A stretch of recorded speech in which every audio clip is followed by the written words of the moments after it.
गुड़िया खोलत जाते हमारो हरी गुड़िया गुड़िया खोलत जाती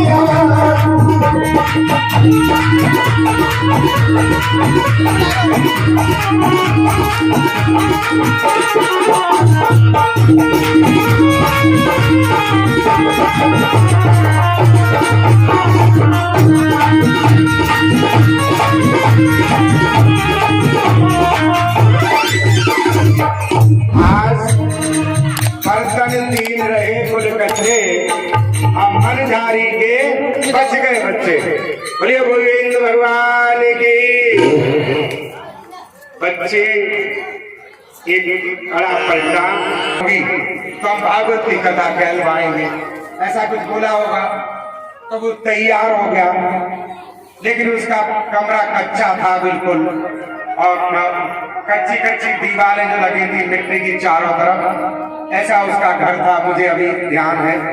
गांव वालों ने कहा कि तुम कमरा बनवा लो, भागवत जरूरी नहीं है, बच्चा हो गया कोई बात नहीं है। तुम उसने कहा कि नहीं, हम बच्चा हो गया है, हम भागवत जरूर कराएंगे। 3-4 महीने का बच्चा था भाई। भागवत करने के लिए हम लोग गए वहां पर, तो कहने का आशय हुआ, बहुत गरीब थे बेचारे, लेकिन श्रद्धा बहुत अच्छी थी।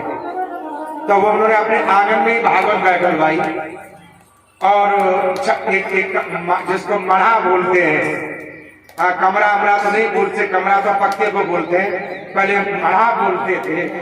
मढ़ा मोटी मोटी धरने वाली छप्पर, बाकी आगे छप्पर था, है ना, और छप्पर में ही मंच बना था, और पूरब को मुंह था, और वहीं पे जो है कथा हो रही थी। और उस वर्ष पानी बहुत बरसा था, आषाढ़ का महीना था, तो कई दिन से पानी बरस रहा था। तो क्रम कथा चल रही थी, खूब भीड़ थी अच्छी तरह से। जो परिचित दोनों वो बैठे हुए थे, कोई पत्नी बने थे, माँ की गोदी में बच्चा लेटा था, और सब यही अच्छा चल रहा था भगवान की कृपा से। चौथे दिवस जो है उस तीसरे दिन की रात्रि को पानी बहुत बरसा, रात भर बरसता रहा, तो ज्यादा पानी बरसा था। तो कहने का आशा यह है कि चौथे दिन थोड़ा बूंदाबांदी हो रही थी, तो बूंदाबांदी हो रही थी, माँ बच्चे को लेकर बैठे थे। कुछ देर पहले माँ अपने बच्चे को लेकर के अंदर मढ़ा जो था उसमें लेटा के आ गई, और किवाड़ पे फिर कथा सुनने लगी। एकदम क्या हुआ मैं क्या बताऊं आपको, एक जोर की आवाज हुई। ये सत्य घटना है, मैं खुद उसका अच्छा संदीप गवाह हूँ, लेकिन हमारे साथ वाले ढोलक मास्टर नहीं है, वो बता दे आपको। एकदम आवाज हुई और पूरा ही मड़ाम सीधे बैठ गया, एकदम बैठ गया, धीमा हो गया चारों तरफ। जल्दी पुकार मच गई, अरे क्या हुआ क्या हुआ, पीछे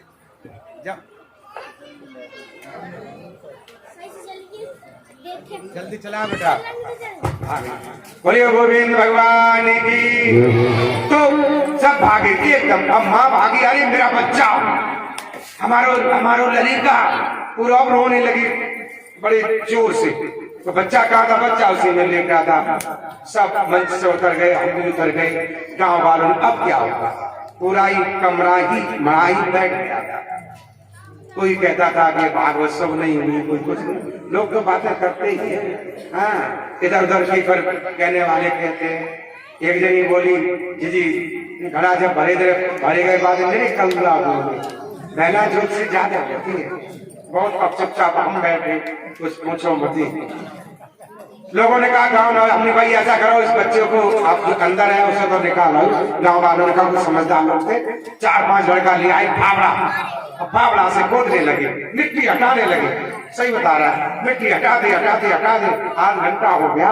आध घंटा के पश्चात क्या देखा, 4 पाई निकली, जाके मोटे मोटे पाए थे, खूब मोटे, इतनी मोटी उसकी जो पार्टी थी, पुरानी चाल की होती है ना, हाँ, वो ऐसे बना लेते थे अपने, खूब मोटे वो निकली। ऐसी वही बच्चा हो, तो उसके ऊपर से मिट्टी धीरे धीरे हटाई, धीरे मिट्टी हटाई, बच्चा था ही उसमें।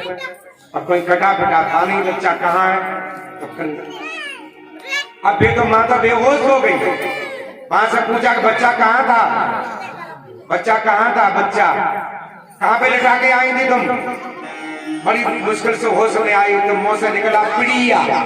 एक छोटी सी चारपाई होती है पूरे में जैसे पिड़िया बोलते हैं। हाँ पिड़िया। अब होता हुआ क्या भाइयों, वो चारपाई खड़ी थी और भाई के पास रखी थी पिड़िया।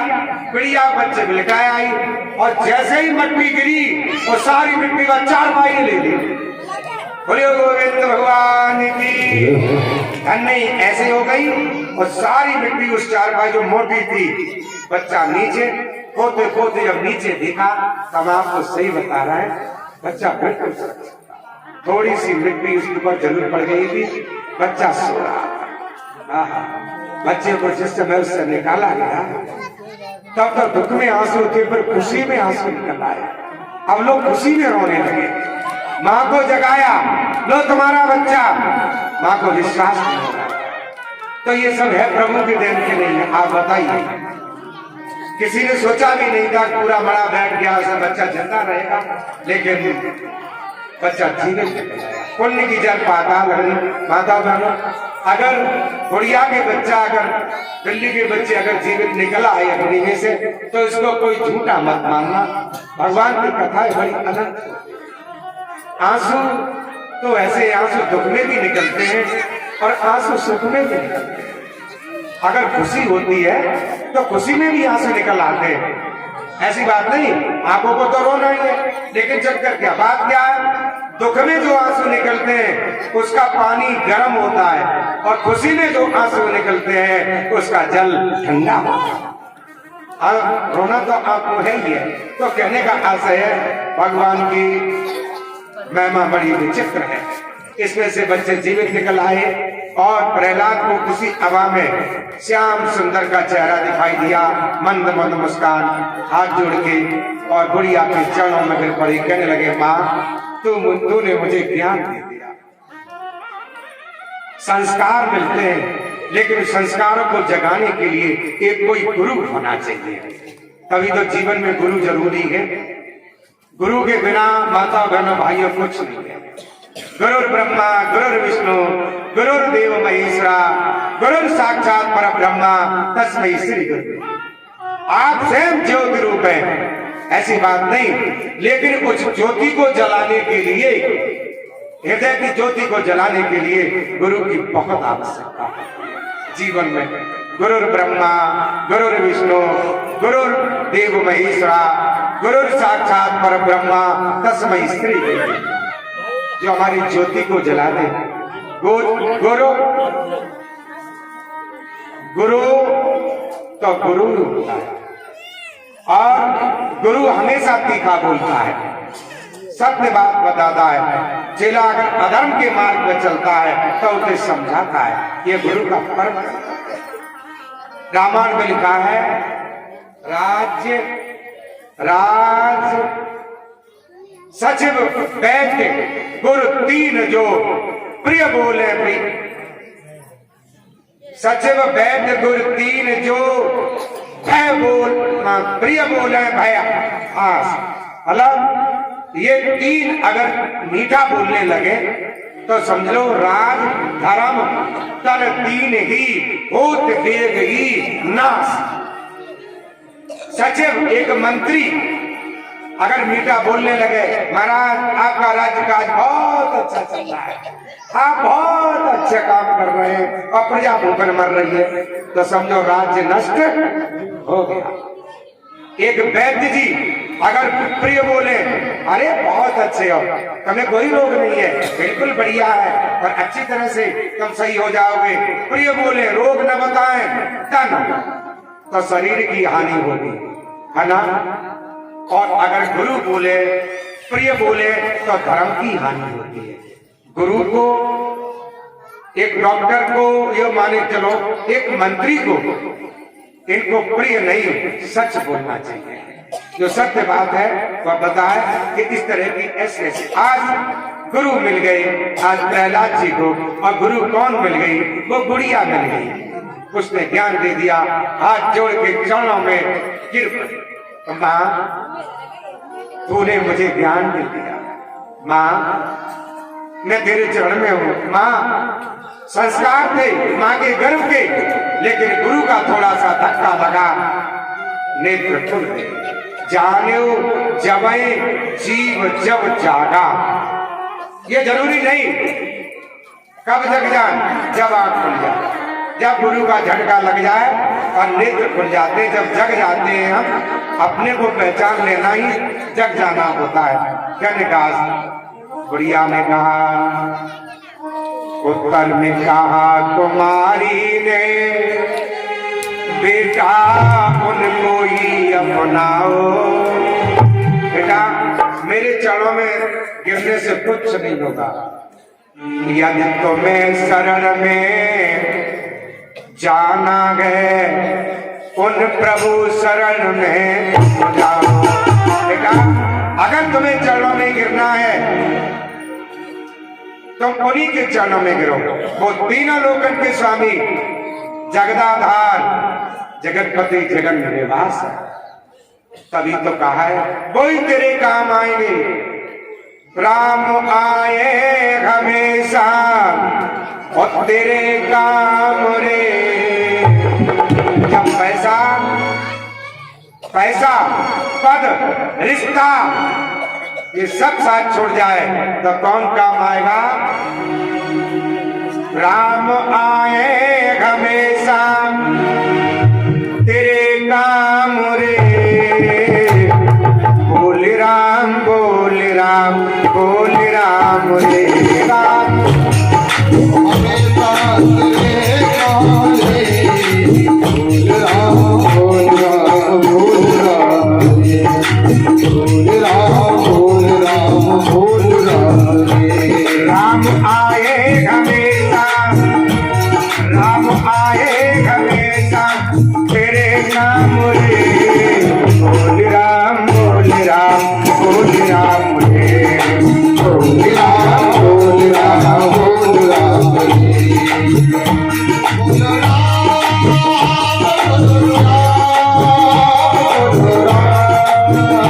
राम, बोल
कभी कभी पैसा खत्म हो जाता है, घर में एक भी पैसा नहीं है।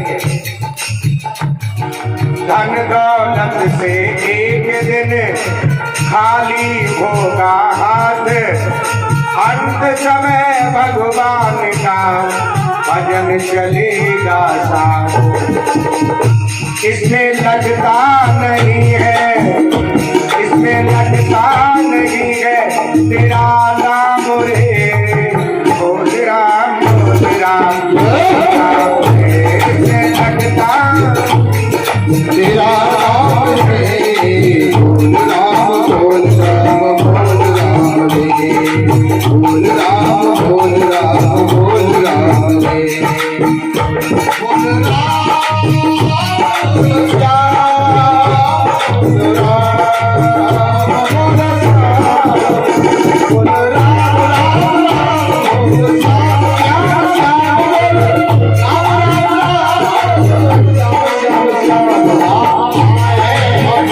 राम।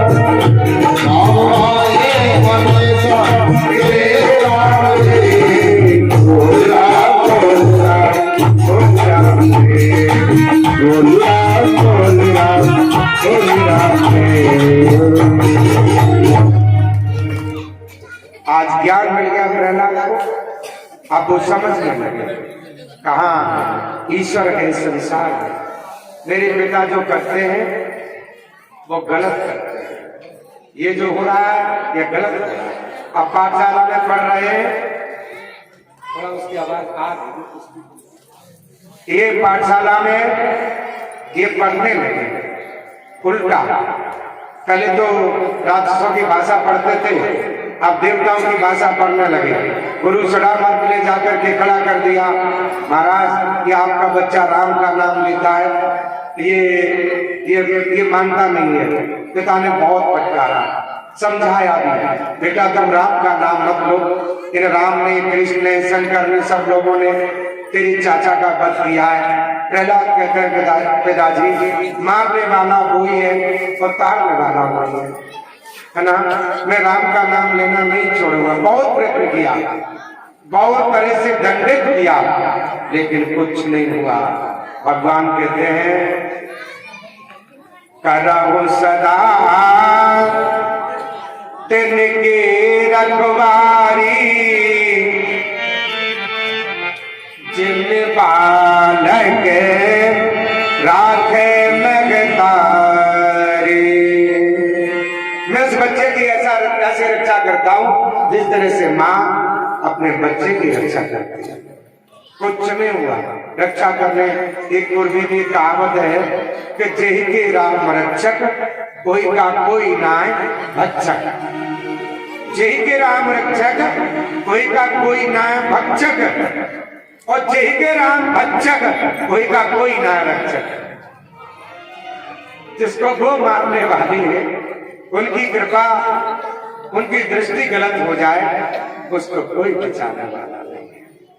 बस भगवान से यही निवेदन करो, उठते बैठते सोते जागते खाते पीते माता का भाइयों, ये भागवत सुन रही है, ये भागवत हमें तुम्हें क्या करती है?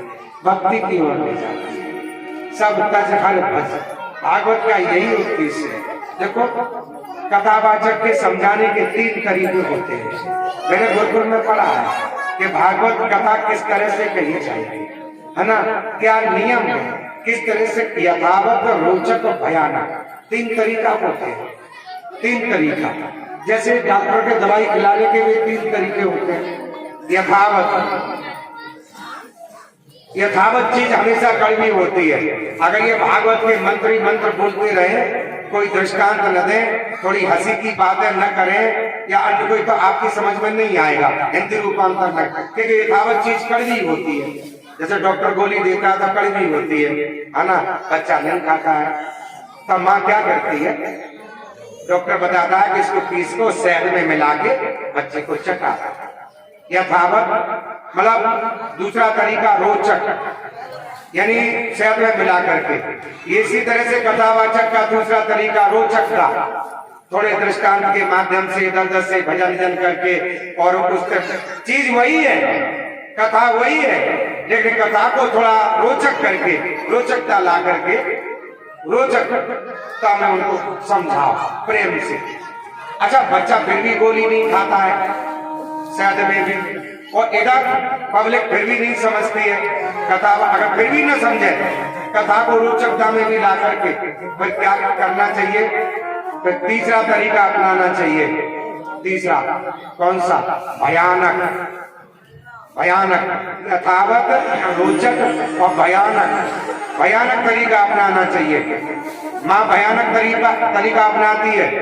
जब बच्चा गोली नहीं खाता, दवाई नहीं खाता है, तो माँ क्या करती है पता आपको? पकड़ के 2 थप्पड़ देगी।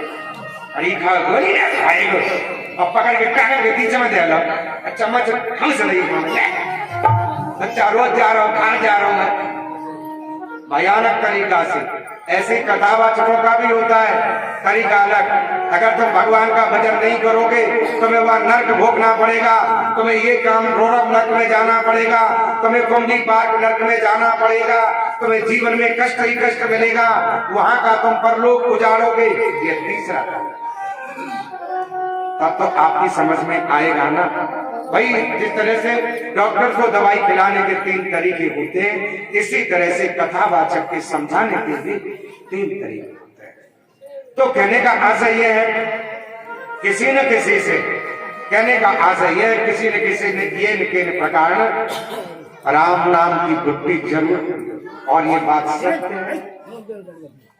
इसमें स्नान ज्ञान रूपी गंगा में स्नान वही करता है, वही करता है जो प्रेम से दत्तचित्त होकर के श्रीमद् भागवत की कथा सुनता है कि राम नाम गंगा अगम बही जाए, सुगम बही जाए, जामे कोई ना आए।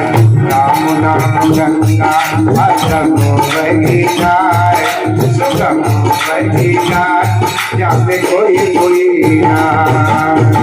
राम नाम गंगा अगम बही जाए, सुगम बही जाए, जामे कोई ना आए। राम नाम गंगा अगम बही जाए, सुगम बही जाए, जामे कोई ना आए।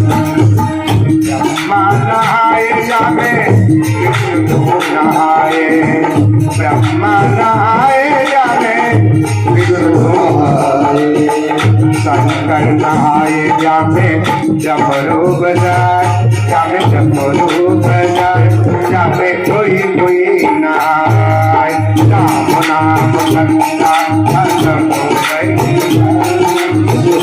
बही जाए, जामे कोई